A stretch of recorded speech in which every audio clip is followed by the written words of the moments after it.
4.5 నెలల్లో దేవుడు నన్ను ఎట్లా తయారు చేశారంటే I am the most active cancer patient అయిపోయా.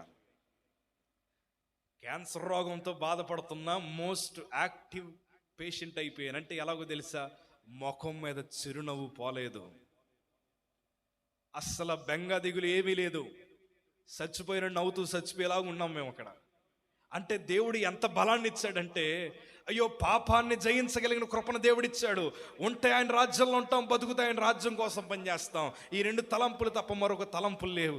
మా తల్లి అంది, అయ్యో నువ్వు ప్రార్థన చెయ్యి అంది. మా అమ్మమ్మ గారు చాలా మంచి ప్రార్థన పరురాలు. మా అమ్మమ్మ గారి ప్రార్థనే మా తల్లి గారికి వచ్చింది. మా అమ్మమ్మ రోజు వచ్చి నా కాళ్ళ దగ్గర పడి ఏం చేసిందంటే, ప్రార్థన చేస్తుంది. ఆ ప్రార్థన అంతా ఒకటే, నా కాళ్ళు ఏమో చాలా సన్నగా అయిపోయాయి. మా అమ్మమ్మ నా కాళ్ళు ఎట్లా కనిపించాయి తెలియదు. మా అమ్మమ్మ అంటుంది, ప్రభా వీడి కాళ్ళు లేడి కాళ్ళు వలె చెయ్యి ప్రభా, నీ కోసం పరిగెట్టాలి ప్రభా అని ప్రార్థన చేస్తూ ఉంటే నేను ఆ ప్రార్థన వింటున్నాను. నిలబడ్డానికే నాకు శక్తి లేదు.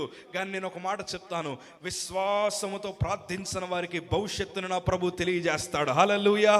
దేవుని కృపను బట్టి మా అమ్మమ్మ గారు ప్రార్థిస్తూ ఉంటే నేను అన్నాను, ఏం చేస్తున్నావు అమ్మమ్మ అంటే, అయ్యా నీ కాళ్ళ దగ్గర కన్నీరు గార్చి ఒక ప్రార్థన చేస్తున్నాను.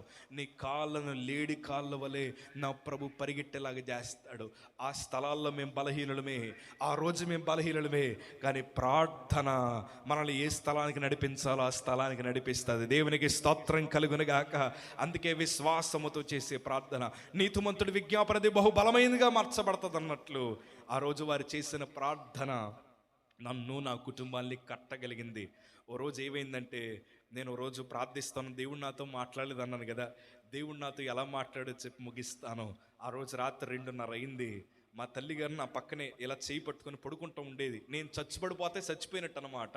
అలాంటి పరిస్థితి మధ్యన ఆ రోజు రాత్రి ఒక దర్శనం వచ్చింది నాకు. చాలా నెలల తర్వాత ప్రభు మాట్లాడారు. ఆ దర్శనం అంతా ఒకటే, నేనేమో సన్నగా అయిపోయాను. దేవుడు నాకు చూపించిన దర్శనం ఏంటంటే, తెల్ల బట్టలు ధరించుకొని అన్ని నామముల కన్నా పైనామని లక్షల మంది ప్రజల మధ్యన పాడుతున్నాను. నాకు అసలు పాట పాడే అలవాటే లేదు. మైక్ కట్టేసి పాడే బ్రతుకునాది. మైక్ పాట పాడుతుంటే ఎక్కడో మూలకెళ్ళి పాడేవాడిని నేను. అలాంటి స్థితిగతుల మధ్యన పాటలు పాడే అనుభవాలు నాకు ఎప్పుడు లేవు. దేవుడేమో పాట పాడడం చూపించాడు. నేనేమో లెగిసి మా తల్లిగారు తట్టున్నాను, అమ్మ ఒక దర్శనం వచ్చింది. అదేంటంటే, అన్ని నామముల కన్నా పైనామనే పాట నేను పాడడం ప్రభు చూపించాడనగానే మా తల్లి నా చేతులు గట్టిగా పట్టుకుని అంటుంది, మనుష్యులు మాటిస్తే తప్పుతారేమో గానయ్యా, దేవుడు మాటిస్తే ఎన్నటికైనా మాట తప్పడు. దేవునికి స్తోత్రం కలుగునుగాక. బలహీనమైన సమయాల్లో మనల్ని ఎలా బలపరచాలో దేవునికి బాగా తెలుసు. దేవునికి స్తోత్రం కలుగునుగాక.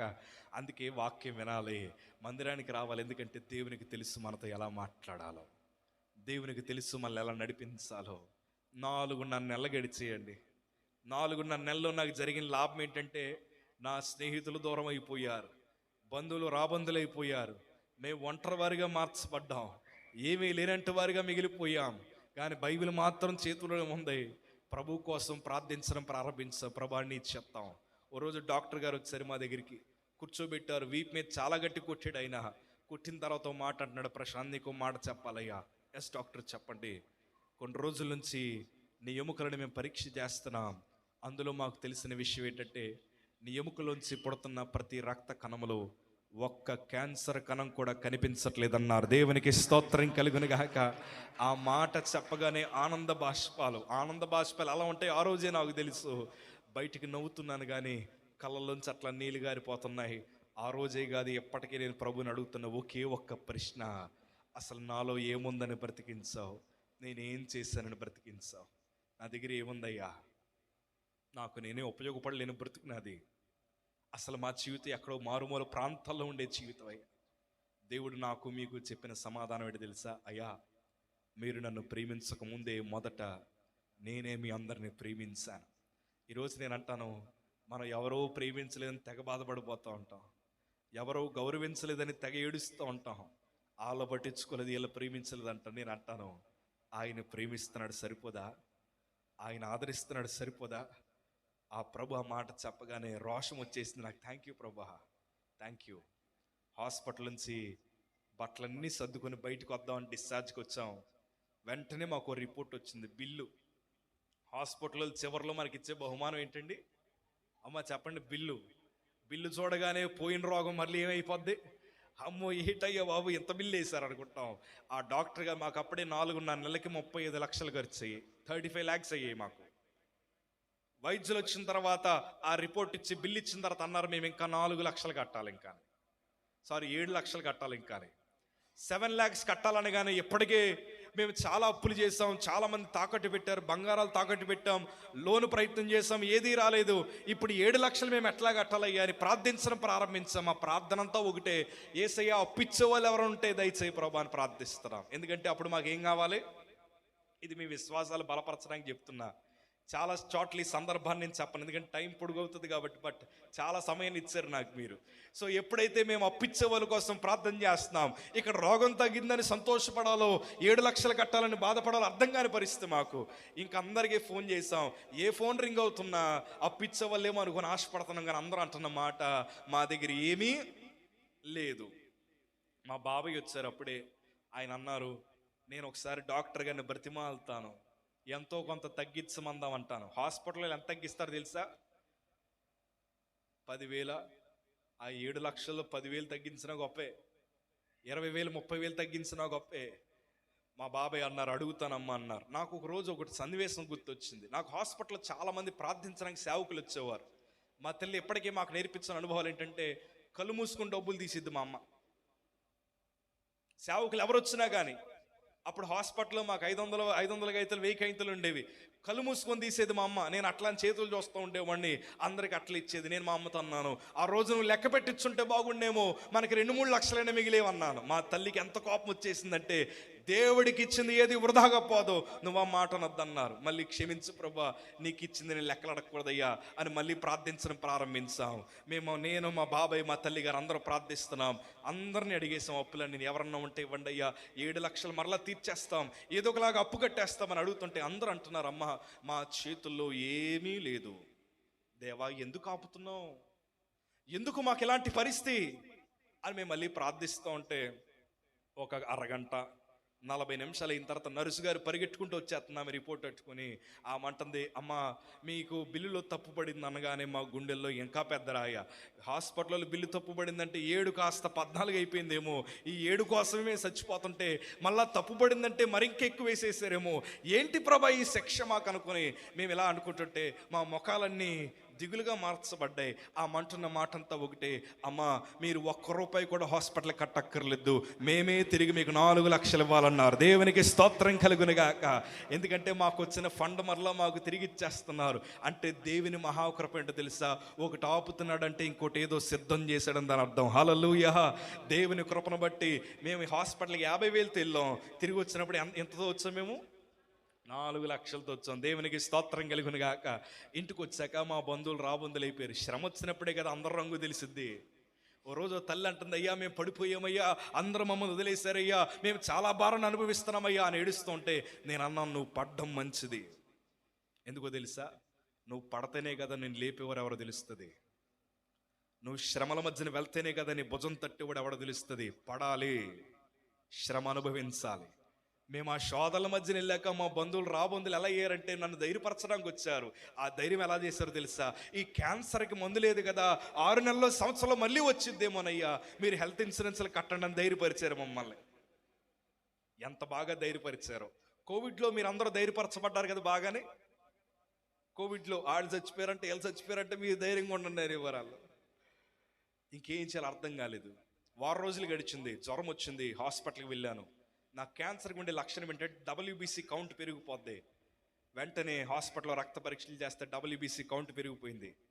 6 రోజుల్లో మరలా నాకు క్యాన్సర్ వచ్చేసిందని ఫిక్స్ అయిపోయారు అందరూ. విపరీతమైన జ్వరం. ఆ రోజు రాత్రి మా తల్లిదండ్రులతో అందరితో ప్రేమగా మాట్లాడేశాను. ఎందుకంటే మళ్ళీ మాట్లాడే అవకాశం వస్తుందో రాదో నాకు తెలియదు. ఆ రోజు రాత్రి నా రిపోర్ట్లు పట్టుకుని ప్రభు సన్నిధికి పోయి నా గదిలో ఎందుకు మోకాళ్ళేసి ప్రార్థన చేయాలనిపించింది. మోకాళ్ళేసి 2 చేతుల పైకి చాపి ఇదే ప్రార్థించాను, తండ్రి 6 రోజులు బ్రతికించినందుకు నీకు వందనాలు. థ్యాంక్ యూ ప్రభా, ఈ రాత్రి నీ రాజ్యానికి వస్తాయి. I'm happy. ఎందుకంటే పాపం నుంచి విడిపించవచ్చు చాలు. ఒకే ఒక కోరిక, నేను చచ్చిపోతే నా చెల్లెలను బలమైన పాత్రలుగా వాడుకో, నా సంఘాలను ఆశీర్వదించు. ఇదే ప్రార్థన చేసి పడుకున్నాను. దేవుని కృపను బట్టి ఆ రోజు రాత్రి ఆ గాయపడిన హస్తముల చేత దేవుడు ముట్టి స్వస్థపరిచాడు. దేవునికి స్తోత్రం కలుగును గాక.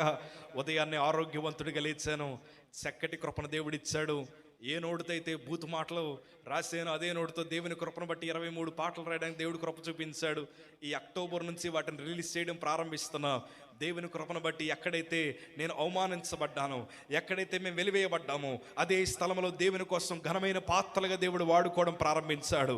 ఏ స్నేహితులైతే నాతో తిరిగారో, నా చుట్టూ తిరిగిన నా స్నేహితులు ఒకే రోజు 40 మంది బాప్తీసం తీసుకోవడానికి దేవుడు కృప చూపించాడు. హల్లెలూయా. నేను తిరిగిన రాజకీయవేత్తలు 20 మందిని ప్రభులోకి నడిపించగలిగాను. ఏ పోలీసులు అయితే నన్ను కొట్టారో, ఏ లాయర్లు అయితే నాకు కౌన్సిలింగ్ ఇచ్చారో, వారందరికి ఇదే చేత్తో బాప్తీసం ఇచ్చాను నేను. దేవునికి స్తోత్రం కలుగును గాక. దేవుడు స్థితిగతులు మార్చాడు. ఎన్ని స్థితిగతులు మార్చారంటే, ఆస్తి కోసం కాదు మేము మాట్లాడేది. దేవుడు పడిపోయిన చోటే మమ్మల్ని ఆరాధికులుగా నిలబెట్టాడు. పడిపోయిన చోటే సువార్థికులుగా దేవుడు నిలబెట్టాడు. ఇవాళ మా బంధువుల మధ్యన బైబిల్ని గుండెల మీద పట్టుకొని రోషం కలిగి ప్రభు పరిచర్య చేస్తున్నాం. వాళ్ళందరూ ఈరోజు ఏమంటున్నారు తెలుసా? ఆ జోషిని బాగు చేసినోడే నిజమైన దేవుడు, అతన్ని బ్రతికించిన వాడే నిజమైన దేవుడు అని మా బంధువులందరూ సాక్ష్యం వారు చెప్పడం ప్రారంభించారు. హల్లెలూయా. అందుకే నాకు అర్థమైంది మన ప్రభు ఎట్లాంటి వారంటే శోధన శ్రమను కూడా మేలుకరంగా మార్చగలిగిన దేవుడు. అందుకే భయమేసిన ప్రతిసారి పరిగెత్తుకొని మందిరానికి వచ్చేయాలి. మనం ఆయన దగ్గర విచారణ చేయాలి. ఈరోజు నేను అంటాను, మీరు ఏ పరిస్థితుల మధ్యనున్నా మీ కన్నీటి ప్రార్థనే దానికి పరిష్కారం. మా అమ్మగారు ఈ మాట అంటారు, దేవుడు నిన్ను తన్నుతే తన్నేడు కానీ ఎగిరెగిరి బూర్లు గంపలో పడ్డావు అంటది. నిజమే. ఆయన నన్ను శిక్షించడం అది నా ధన్యత. ఎందుకో తెలుసా? ప్రేమించిన వాడే శిక్షిస్తాడట. Thank you Jesus. అన్నంతగా ప్రేమించినందుకు నీకు వందనాలు, నన్ను కొట్టినందుకు నీకు వందనాలు. నేను ఎప్పుడు సాక్ష్యం ముగించేటప్పుడు ఈ మాట చెప్తాను. నన్ను క్యాన్సర్ నుండి బాగు చేసినందుకు నేను వేసే నమ్ముకోలేదు. నన్ను బాగు చేసిన ఆయన దేవుడే, నన్ను బాగు చేయకపోయినా కూడా ఆయన దేవుడే. ప్రభుని ఎందుకు నమ్ముకున్నానంటే ఆయన ప్రేమను బట్టి, ఆయన ప్రేమను బట్టి, నా కోసం ఆయన చేసిన త్యాగాన్ని బట్టి ప్రభుని నమ్ముకున్నా. కొంతమంది ఏదో ఇస్తేనే ప్రభు దగ్గరికి వస్తారు. ఏమి ఇవ్వకపోయినా నాకు ప్రభు కావాలి. ఎప్పటికీ నేను దేవుడిని అదే అంటాను, ప్రభు ఈరోజు కారులు ఉండొచ్చు, ఇల్లులు ఉండొచ్చు, ఏదన్నా ఉండొచ్చు, కానీ ఈరోజు ఉంటాయి రేపు ఉంటాయి లేదో నాకు తెలియదు, కానీ ఏదున్నా లేకపోయినా నువ్వు మాత్రం నాతోనే ఉండాలి, నేను కూడా నీతోనే ఉండాలి. ఇదే నా కోరిక. ఈరోజు నేను అంటాను, అమ్మ తల్లులు తండ్రులు మీ కుటుంబ సమస్యలు చాలా ఉన్నాయి, బయట వాళ్ళకి చెప్పుకోలేని బాధలు ఎన్నో ఉన్నాయి, కానీ ఒకటి మీ కన్నీటి ప్రార్థనే దానికి పరిష్కారం. దేవునికి స్తోత్రం కలుగును గాక. దేవుని కృపను బట్టి మరలా సంఘాలను తిరిగి కట్టుకున్నాం. చక్కగా దేవుడు దీవించడం ప్రారంభించాడు. ఈరోజు దేవుని కోసం నిలబడే కృప భాగ్యం దేవుడిచ్చాడు. ఆ రోజు చిన్నప్పుడు మేము 6 బాప్తీసం తీసుకున్నాం. మా 6 దేవుడు దీవించాడు. దేవుని కృపను బట్టి ఈరోజు ఆయన పాదాల దగ్గర ఆయన కోసం ఒక సాక్షిగా వాడబడే కృపను దేవుడిచ్చాడు. ఎక్కడో మారుమూల ప్రాంతం అండి మాది, చాలా క్లిష్టమైన పరిస్థితులు మావి, కానీ కానీ దేవుని కోసం వాడబడే కృపను దేవుడిచ్చాడు. ఇప్పటికీ నాకు వాయిద్యాలు అంటే చాలా ఇష్టం. Still I play music. ఎంత సేవకులైనా ఇప్పటికీ నేను నా పరిచయం వదలలేదు. Because I love to serve God. I love to serve God. నా పరిచయం ఎలా ఉంటుందో తెలుసా? స్టేజ్ ఎక్కే టైంకే మంచి బట్టలు వేసుకుంటాను, మిగతా టైంలో కూలోళ్ళలాగా పని చేస్తాను. కొంతమంది కొత్త వాళ్ళకి మా మందిరానికి వచ్చినప్పుడు నేను సేవకున్నాం అక్కడ పని చేస్తున్నాను అర్థం కాదు వాళ్ళకి. మొత్తం మళ్ళీ మాసిపోయిన బట్టలన్నీ తీసేసి మళ్ళీ వచ్చి వర్తమానం చెప్తుంటాను. I love to serve God. ఎందుకో తెలుసా? నేను క్యాన్సర్ అని చెప్పేదాకా నాకు క్యాన్సర్ వచ్చిందని ఎవరికి తెలియదు. నా ఫోటో చూపించేదాకా నాకు క్యాన్సర్ వచ్చి అంత బలహీనపడ్డాను ఎవరికి తెలియదు. ఎందుకంటే యెహోవా వైపు ఎదురు చూచు వారికి దేవుడు నూతన బలమును దేవుడు దయచేస్తాడు. దేవునికి స్తోత్రం కలుగును గాక. ఆ నూతన బలం ఎట్లాంటిదంటే ఏ రోగానైనా ఏ శోధనైనా జయించే శక్తిని దేవుడు ఇస్తాడు. ఈరోజు సేవకుడిగా నా నిండు మనసుతో దీవిస్తున్నాను. మీరు శోధనలు జయించేంత కృపని రాత్రి దేవుడు దయచేయుదురుగాక. ఏడ్చిన చోటే సంతోషం ఆనంద బాష్పాలతో ప్రభు మీ అందరినీ నింపుదురుగాక. ఏ కుటుంబ సమస్యల మధ్యనైతే మీరున్నారో వాటన్నిటినీ సాక్ష్యాలుగా నా ప్రభు మార్చబోతున్నాడు. నమ్మిన వారు 2 చేతులు పైకి బిగ్గరగా దేవునికి స్తోత్రం చెప్దాం ఒకసారి. హల్లెలూయా. కన్నీటి ప్రార్థన అనుభవంలోకి వెళ్ళిపోదాం. అందరూ కళ్ళు మూసుకుందాం, ప్రార్థన చేసుకుందాం. తండ్రి, ఈ రాత్రి మాకు ఒక చక్కటి అవకాశం ఇచ్చినందుకు నీకు వందనాలయ్యా. మమ్మల్ని బలపరచండి తండ్రి, మమ్మల్ని స్థిరపరచండి ప్రభా. క్షేమాన్ని మీరు మాకు దయచేయండి. ఒకవేళ ప్రభు మీతో మాట్లాడితే ఉన్న స్థలాన్ని మనం ఒకసారి లేచి నిలబడదాం. Let's all stand together. ఉన్న స్థలాన్ని ఒకసారి లేచి నిలబడదాం. ప్రభు మీతో మాట్లాడితే, ప్రభా మా జీవితాలు మీ చేతులకు అప్పగిస్తున్నామయ్యా. అయ్యా మా జీవితాలు మీ చేతులకు అప్పగిస్తున్నాం. ఎప్పటిదాకా మనం మౌనంగా ఉన్నాం, ఎప్పటిదాకా ప్రభు మనతో మాట్లాడారు. ఇప్పుడు మనం దేవునితో మాట్లాడాల్సిన సమయం. దేవునితో మాట్లాడదాం ఒకసారి. నిజమేనయ్యా, నా పరిస్థితి ఇప్పటిదాకా చాలా మంది మీద ఆధారపడ్డాను. ఇంతకాలం ప్రార్థన జీవితానికి దూరం అయిపోయి నా బలము చేత అన్ని జయిందాం అనుకున్నాను, నా జ్ఞానము చేత అన్ని జయిందాం అనుకున్నాను. కానీ కాదయ్యా, మేము బలహీనమే. కొన్ని శోధనలు రాగానే భయపడిపోతాం ప్రభా. భయము కలిగి బ్రతుకుతున్న వారు నిజమే. మా కుటుంబాలు ఏమైపోతాయని భయం, మా జీవితాలు ఏమైపోతాయని భయం. యేసయ్యానికి వందనాలు ప్రభా. పరిశుద్ధాత్మ దేవానికి వందనాలు ప్రభా. యేసయ్యానికి వందనాలు. అందరు రెండు చేతుల పైకి ఒకసారి స్వరము తెరిచి యేసయ్యకి స్తోత్రాలు చెప్దాం. తండ్రి, నువ్వు మమ్మల్ని ప్రేమించావయ్యా, నువ్వు మమ్మల్ని ఆదరించావు ప్రభా. హల్లెలూయా, హల్లెలూయా. స్వరము తెరుద్దాం ఒకసారి. దేవా, మాతో మాట్లాడు అయ్యా. మమ్మల్ని దర్శించిన నిజమే, ఎన్నో పరిస్థితుల మధ్యన బలహీనపడిపోయామయ్యా. ఈరోజు మమ్మల్ని దర్శించావు, మా విశ్వాసాన్ని బలపరచినందుకు నీకు వందనాలు తండ్రి. నీకోసం మేము నిలబడతామయ్యా. హల్లెలూయా, హల్లెలూయా. ఘోర పాపినైనా నేను దూరంగా పారిపోగా నీ ప్రేమతో నన్ను క్షమించి నన్ను హత్తుకున్నావయ్యా. నీ ప్రేమతో నన్ను క్షమించి నన్ను హత్తుకున్నావయ్యా. చప్పలు కొడుతూ పాడదాం. Thank you Jesus. ప్రతి ఒక్కరు చప్పలు కొడుతూ ఈ రాత్రి, తండ్రి నువ్వు మంచి దేవుడివి, మా జీవితాన్ని బలపరచగలిగిన దేవుడివయ్యా. చప్పలు కొడుతూ ప్రతి ఒక్కరు కూడా ఇంతకాలము సజీవుల సంఖ్యలో ప్రభు మలచినందుకు దేవునికి మహిమ.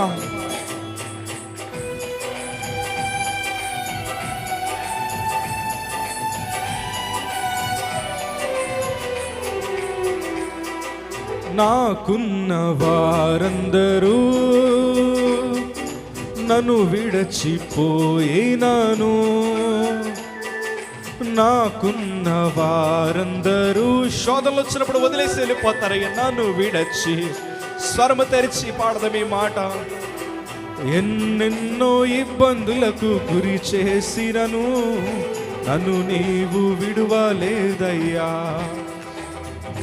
ఎన్నెన్నో ఇబ్బందులకు గురి చేసినను నన్ను నీవు విడువలేదయ్యా. అందుకే మంచివాడివి, ఎంత మంచి దేవుడవేసయ్యా. నీవెంత మంచి దేవుడవేసయ్యా. చింతలన్నీ తీరేనయ్యా. అందరూ చెప్తే మీ మాట. ఎంత మంచి దేవుడవేసయ్యా. నా చింతలన్నీ తీరేనయ్యా నిన్ను చేరగా. ఎంత మంచి దేవుడవేసయ్యా. నీవు లేకుండా నేను, నీవు లేకుండా నేను ఈ లోకములో బ్రతుకలేనయ్యా. ఆమె నీవు లేకుండా, అవును ప్రభు, మేము బ్రతకలేము, ఈ లోకములో బ్రతుకలేమయ్యా. నీతో కూడా ఈ లోకము నుండి పరలోకం చేరదనయ్యా. నీతో కూడా యేసయ్యా మమ్మల్ని పరలోకము చేర్చగలిగిన దేవుడివయ్యా.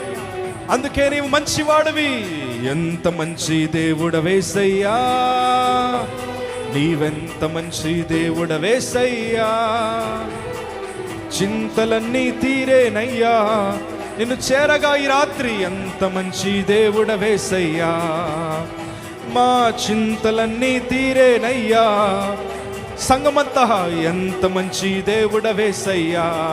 యెహోవా రఫా, యెహోవా రఫా, స్వస్థపరచవే వందనమయ్యా. ఈ రాత్రి యెహోవా రఫా, యెహోవా రఫా, స్వస్థపరచవే వందనమయ్యా.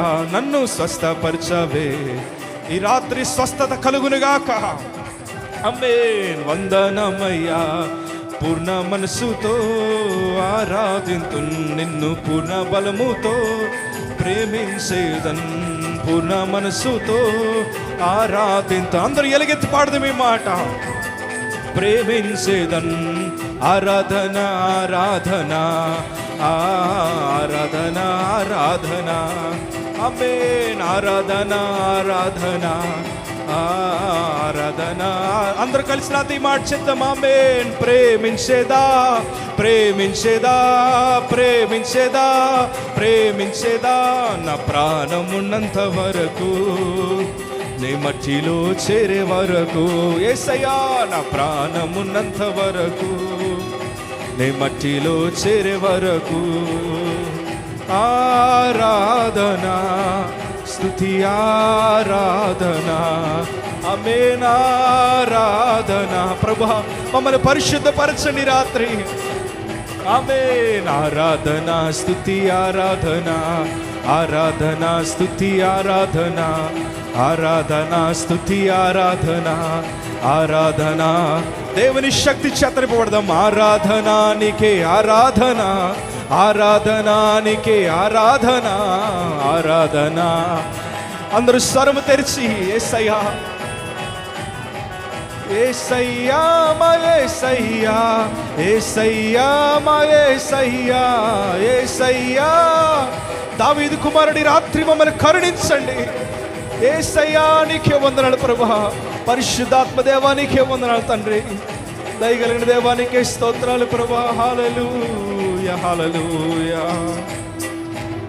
మా చింతలన్నీ తీరేనయ్యా నిన్ను చేరగా, ఎంత మంచి దేవుడవేసయ్యా. నిజమే, దేవుని వాక్యం పడదు కదా. దేవుని యందు ఎవరైతే భయభక్తులు కలిగి ఉంటారో వారు కోరుకోవాల్సిన మార్గాన్ని ప్రభు బోధిస్తారట. ఈరోజు ఇంతకాలం మనం ఎవరి మీద ఆధారపడి బ్రతికాము, ఇంతకాలం మన జీవితంలో లోకలను ఉంచుకొని బ్రతికేమేమో. ఈరోజు మన బ్రతుకులను ప్రభుకి ఇద్దామయ్యా. అమ్మ తల్లి, నాకు తెలుసు మీరు అనుభవిస్తున్న బాధలంతా ఇంత కాదు. బయటికి చెప్పుకోలేని కుటుంబ సమస్యల చేత, వ్యాధుల చేత, ఓటముల చేత మనం బాధపడుతూనే ఈరోజు మందిరానికి వచ్చాం అనేది ప్రభు అంటున్నాడు. మీ బలహీనమైన జీవితాలను నా చేతులు పెట్టండి అయ్యా, నేను మీ బ్రతుకులను ఆదరిస్తాను. ఈరోజు ఎవరైతే ఈ స్థలంలో ఉన్నవారు ఒక మంచి తీర్మానానికి వస్తున్నారు, అయ్యా మా బ్రతుకులు యేసయ్యకి ఇస్తాం, మా జీవితాలు ప్రభు చేతులు పెడతాం అని ఎవరైతే నిర్ణయాలు తీసుకున్నారో మన బలహీనమైన చేతులు ఒకసారి ప్రభు వైపు చాపుదాం. థ్యాంక్ యూ అయ్యా. నిజమే, యేసయ్య అదే కోరుకున్నాడు. ఈ బలహీన బ్రతుకులని బలపరచాలని కోరుకున్నాడు. ఎందుకో తెలుసా? ఆయన దక్షిణ హస్తము సాహస కార్యములు చేయగలదు. ఓడిపోయిన చోటే ఘనమైన విజయాలు ప్రభు మరి కుమ్మరించడానికి ఆశపడుతున్నాడు. ఇంతకాలం చాలా మందికి రక్షణ అనుభవాలు ఇంకా లేవు. ఈరోజు నువ్వు రక్షణ పొంది నీ బ్రతుకులను ప్రభువుకు అప్పగించగలిగితే ఈ రాత్రి నా ప్రభుని జీవితాన్ని తారుమారు చేయగలిగిన దేవుడు ఆయన. ఆయన ప్రేమ చాలా అద్భుతమైనదయ్యా. ఆయన ప్రేమ చాలా అద్భుతమైనది. ఆయన ప్రేమ చాలా అద్భుతమైనది. ఆయన ప్రేమ చాలా అద్భుతమైనదయ్యా. ఏమి అద్భుత ప్రేమయా, ఏ రీతి పాడనయ్యా. నీవెనా తోడుగా, నీవెనా నీడగా, ఆత్మతో నింపుమా, శక్తి నా కొసగుమా, నా చేయి పట్టి నన్ను నీతో నడుపుము దేవా. యేసయ్యా, నీ దయలో మేము బ్రతకాలయ్యా, నీ దయలో మేము జీవించాలయ్యా.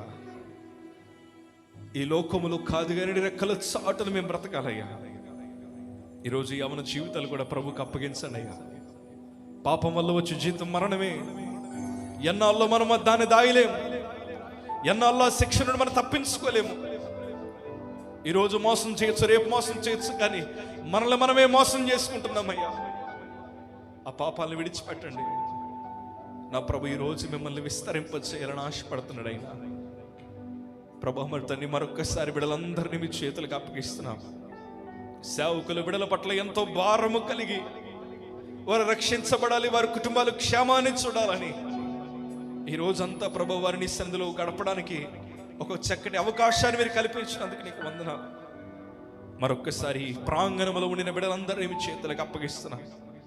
ఎవరైతే రోగముల చేత నీ మందిరానికి వచ్చారో ఈ రాత్రి స్వస్థత విడుదల వారందరికీ కలుగునుగాక యేసు నామములో.